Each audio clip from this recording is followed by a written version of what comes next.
Այս պահին Ազատության հրապարակում զինվորական ստորաբաժանումները անցնում են գլխավոր փորձը։ Շրջակա տարածքը փակված է եւ ավտոմեքենաների տեղաշարժը սահմանափակված է։ Բեմի եւ դեկորացիաների մոնտաժն արդեն ավարտվել է, իսկ վաղը Վրաստանի անկախության օրվա առթիվ միջոցառումները ամբողջ երկրի տարածքում կսկսվեն առավոտվանից։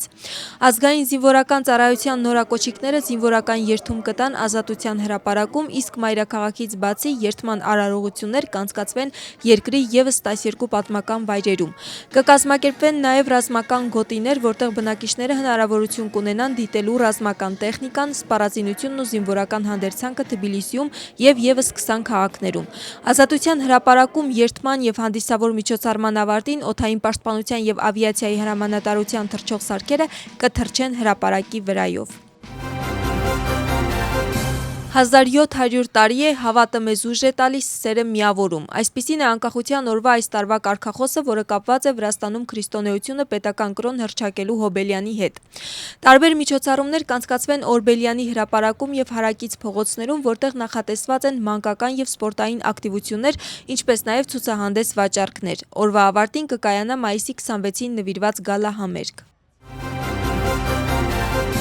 Միջոցառումներ են նախատեսված նաև Վրաստանի այլ խոշոր քաղաքներում, որտեղ հյուրերին կընդունեն նախարարությունները։ Մայիսի 26-ին պատրաստվում են նաև Մարնեուլիում եւ Ախալքալաքիում, որտեղ հաշտեցման եւ քաղաքացիական հավասարության հարցերով պետական նախարարի աշխատակազմի կազմակերպմամբ նախատեսվել են բազմազան միջոցառումներ։ Իսկ Արդարադատության նախարարությունը քաղաքացիներին կհյուրընկալի Զուգդիդիում։ Ռուսաստանի կողմից Ուկրաինայի վրա իրականացված մասշտաբային ռմբակոծության հետևանքով զոհերի թիվը հասել է 4-ի։ Ուկրաինայի նախագահի խոսքով անօդաչու թռչող սարքերով եւ հրթիռներով իրականացված հարձակման հետևանքով մոտ 100 մարդ է վիրավորվել, իսկ միայն Կիևում վնասվել կամ ավերվել է 30 բնակելի տուն։ Նրա խոսքով Ուկրաինայի օդային պաշտպանությունն ուժեղացնելու համար անհրաժեշտ է կոնկրետ քայլեր ձեռնարկել եւ երկրին հրթիռների մատակարարումը չպետք է դադարեցվի նույնիսկ 1 օրով։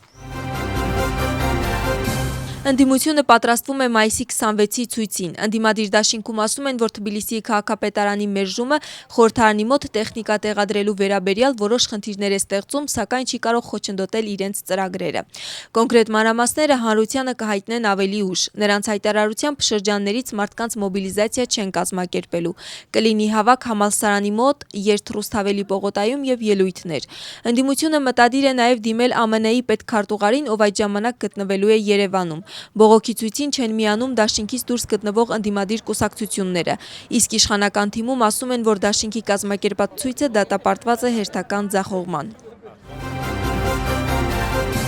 ԱՄՆ-ի պետքարտուղարը հայտարարում է, որ Ամերիկան կամ լավ համաձայնագիր կունենա Իրանի հետ կամ Թեհրանի հետ այլ ճանապարհով կհամագործակցի։ Նրա խոսքով մինչ Իրանի վերաբերյալ հնարավոր այլընտրանքների ուսումնասիրումը ԱՄՆ-ի դիվանագիտությանը կտա հաջողության հասնելու բոլոր հնարավորությունները։ Պետքարտուղարը Հնդկաստան պաշտոնական այցից առաջ լրագրողներին հայտնել է, որ նախագահ Թրամփը Իրանի հետ ԱՄՆ-ի համար անբարենպաստ համաձայնագիր չի կնքի։